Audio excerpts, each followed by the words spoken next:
اللہ لا الہ الا ہو، اللہ ہی ہے وہ کہ نہیں ہے کوئی معبود سوائے اس کے۔ الحی القیوم، وہ خود سے زندہ ہے اور باقی سب کو قائم اسی نے رکھا ہوا ہے، سب کو زندہ رکھنے والا وہ ہے، باقیوں کی زندگی اس سے مستعار ہے، اس کی زندگی حقیقی ہے، اپنی ہے۔ لا تأخذہ سنۃ ولا نوم، اور اس کی زندگی اتنی کامل ہے کہ نہ تو اسے اونگ آتی ہے اور نہ نیند۔ ہماری زندگی آپ دیکھ لیں ناقص ہے، ہم 24 گھنٹے کے اندر ایک دفعہ ضرور مر جاتے ہیں۔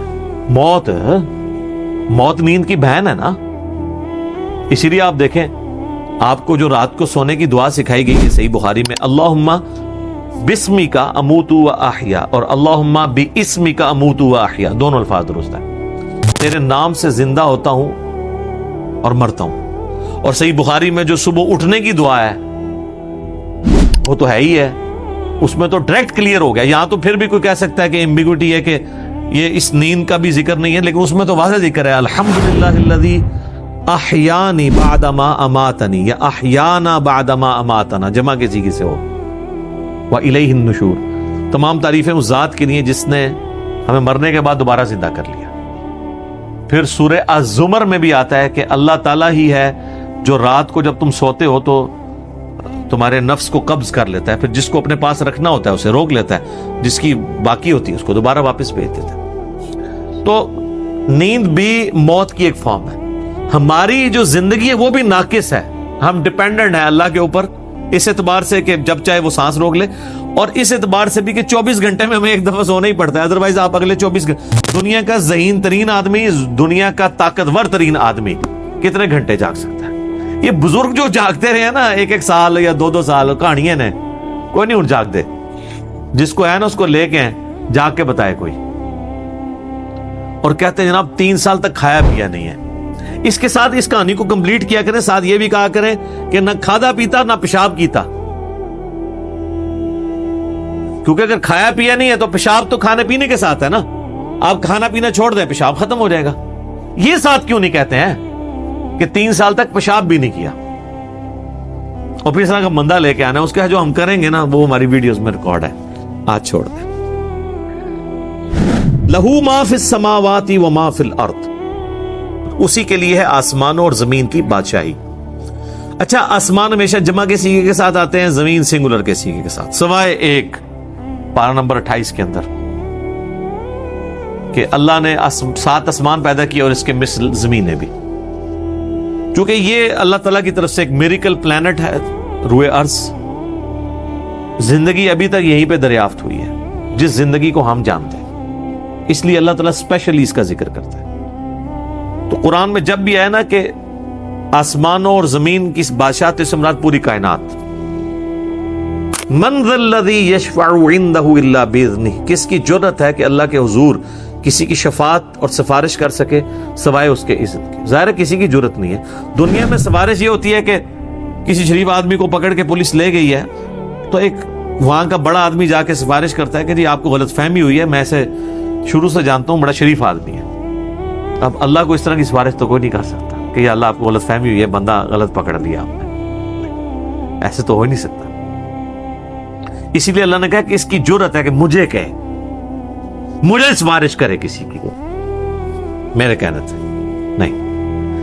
تو اب آپ دیکھ لیں بابوں کے بارے میں وہ دھونس کے عقیدے جو رکھے ہوئے ہیں، اسی تو آپ کو قرآن نہیں پڑھنے دیتے۔ جس نے یہ آیت پڑھنی ہے اس نے کہنا کہ بابا کتوں آ گیا، اتنے کوئی بھی کھنگڑ نہیں دینا اللہ نے، سوائے جس کو اذن دیا ہے محمد رسول اللہ صلی اللہ علیہ وآلہ وسلم، اور وہ بھی ایک پوری دردناک حدیث ہے بخاری مسلم میں، حدیث شفاعت، وہ یوٹیوب پہ میرا کلپ دیکھ لیں، شفاعت رسول صلی اللہ علیہ وآلہ وسلم کا عقیدہ۔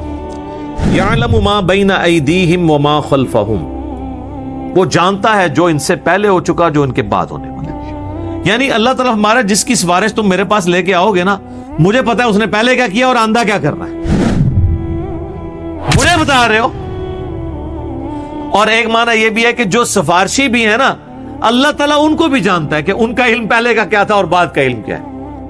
اللہ تعالیٰ نے ہر ایک کو اپنے علم سے گھیرا ہوا ہے۔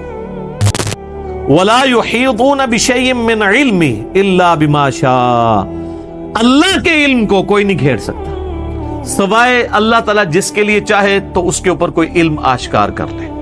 یعنی اللہ تعالیٰ کے علم کو کوئی اور مخلوق نہیں گھیر سکتی. اللہ نے سب کو اپنے علم سے گھیرا ہوا ہے، سوائے اس کے کہ وہ جو سورہ آل عمران میں بھی آتا ہے 179 نمبر آیت میں کہ اللہ کی یہ شان نہیں ہے کہ وہ اپنے غائب کے اوپر کسی کو اطلاع دے سوائے اپنے پیغمبروں کے، اور تمہارا کام ہے اللہ اور اس کے پیغمبروں پر ایمان لاؤ.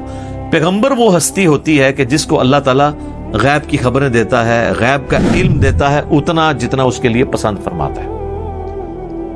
علم الغیب کے اوپر میرا مسئلہ نمبر 6A اور 6B آپ دیکھ سکتے ہیں، وہ ڈیٹیل ٹاپک ہے. تو جتنا جس کے لیے چاہتا ہے اللہ ظاہر فرماتا ہے، اور جس کے لیے نہیں چاہتا ظاہر نہیں فرماتا. اچھا، یہ اب بعض علم الغیب ایسے ہیں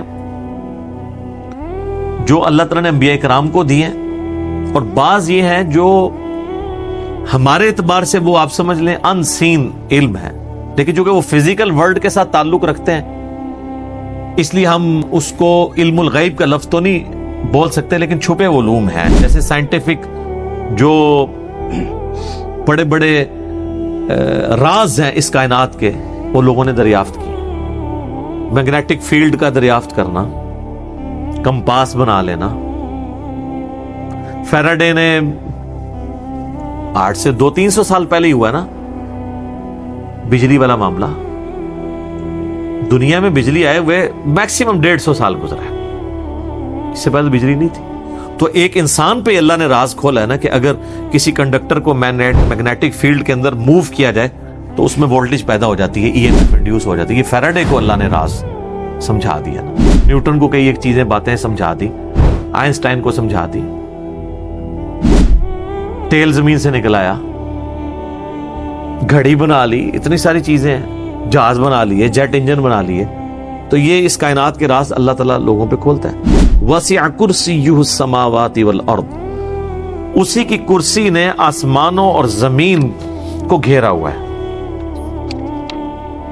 ولا یؤودہ حفظہما، اور اللہ تعالیٰ کو زمین و آسمان کی حفاظت کرنا کوئی مشکل نہیں ہے، تھکا نہیں دیتی یہ چیز. وہو العلی العظیم، اور وہ بہت بلند ہے اور عظمت والا ہے. اچھا، یہاں کرسی عین ممکن ہے کہ کوئی فزیکل کرسی ایگزسٹ کرتی ہے، اور عین ممکن ہے کہ یہ بات محاورتاً ہو رہی ہے کہ اللہ تعالیٰ کی بادشاہت اس سے مراد ہو، کیونکہ قرآن میں کئی ایک چیزیں محاورتاً بھی استعمال ہوئی ہیں. اس کے اوپر یہ جو اہل حدیث کی طرف سے جہمی ہونے کا فتویٰ فوراً لگا دیتے ہیں، یہ غلط ہے. بعض جگہ وہ خود بھی تعویلات کر رہے ہوتے ہیں. جیسے سورہ قصص کے اینڈ پہ آتا ہے کہ ہر چیز کو فنا ہے سوائے اللہ کے چہرے کے، تو سارے اہل حدیثوں نے ترجمہ کیا ہے یہاں چہرے سے مراد اللہ کی ذات ہے. تو تعویل تو وہ بھی کر رہے ہیں. یا قیامت والے دن اللہ کے سائے کے سوا کوئی اور سایہ نہیں ہوگا، 7 لوگ اس سائے کے نیچے ہوں گے، بخاری مسلم میں آتا ہے. تو وہاں اہل حدیث بھی کہتے ہیں یہاں مراد عرش کا سایہ، اللہ کا سایہ مراد نہیں. تو اس طریقے سے اگر کوئی تعویل کرتا ہے اس طرح کے معاملات میں، جہاں پہ ممکن ہو، جہاں پہ ممکن نہ ہو وہاں پہ نہیں کرنی چاہیے. مولانا مودودی تو دونوں طرف گئے ہیں کہ عین ممکن ہے کرسی ہو، اور عین ممکن ہے کہ اس سے مراد ایک محاورتاً بات ہو کہ اللہ کی بادشاہی نے گھیر رکھا ہے ہر چیز کو. اور اس کی یعنی صرف اللہ تعالیٰ نے یہ بنا کے مخلوق چھوڑ نہیں دی، بلکہ اس کی حفاظت بھی اپنے ذمہ لی ہوئی ہے. اور وہ ایسی حفاظت نہیں ہے کہ کوئی اللہ تعالیٰ کو مصروف ہو گیا کہ اتنی مخلوقات پیدا کر کے اب کیا کرے گا، وہ ایسا نہیں ہے.